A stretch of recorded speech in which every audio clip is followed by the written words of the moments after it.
Why are there people who, even when invited out, surrounded by opportunities for company, still prefer to stay home? At first glance, it looks like shyness, laziness, or maybe even social avoidance. But Carl Jung saw something deeper. Solitude isn't always a rejection of life. It's often the soul calling us inward. Think about it. Every time you close the door behind you and choose silence instead of noise, you're answering a quiet inner voice.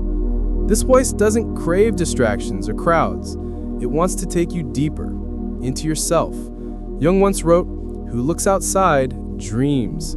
Who looks inside awakens." And that awakening begins the moment you embrace stillness. Have you noticed how social events can drain you, even when they're fun? Yet being alone in your own space feels calming, restorative. That's not random. It's your psyche signaling that it needs quiet to rebalance. What many see as isolation is often a courageous step inward, because the true confrontation in life isn't with others, it's with ourselves. Solitude isn't emptiness, it's a mirror. And in that mirror, you meet not just who you are, but who you could become. Imagine your inner world as a house with many locked rooms.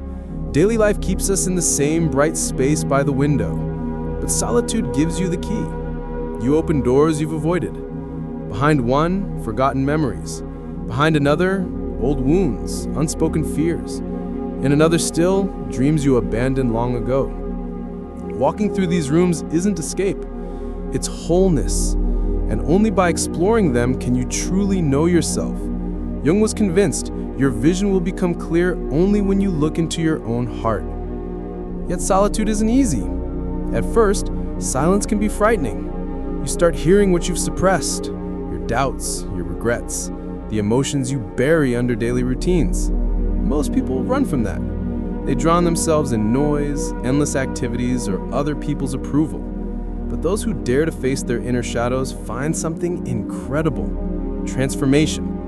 And science backs this up. Neuroscientists have discovered that when you reflect inward, your medial prefrontal cortex activates, the part of your brain tied to self-awareness and empathy. In other words, looking within not only makes you understand yourself better, it makes you better at connecting with others. Solitude doesn't cut you off, it prepares you for authentic relationships. Jung saw solitude as an archetype, the hermit. Across cultures, this figure represents wisdom, the lamp shining in the darkness of the inner world. The hermit doesn't run from life. He withdraws just enough to see clearly, to find truth, and then returns to share it. But here's the crucial difference Jung emphasized.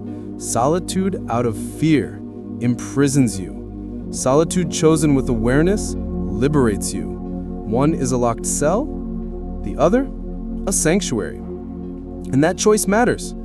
Stay home because you're afraid? That shrinks you. Stay home because you're seeking clarity? That expands you. Society often misunderstands this. It labels those who choose solitude as strange, antisocial, or weak.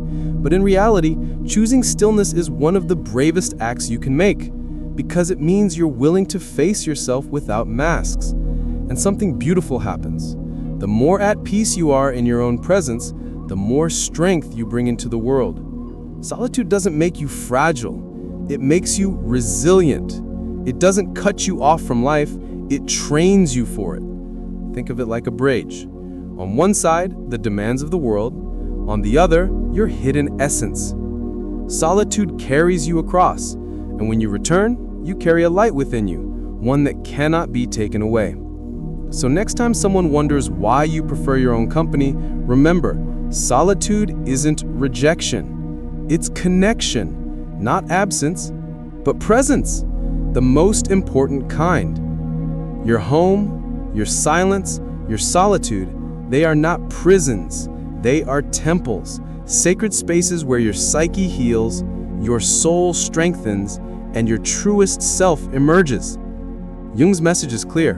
When you learn to be at peace with yourself, you awaken. And only then can you meet the world not from emptiness, but from fullness. Because sometimes staying home isn't what you think. It's not hiding, it's awakening.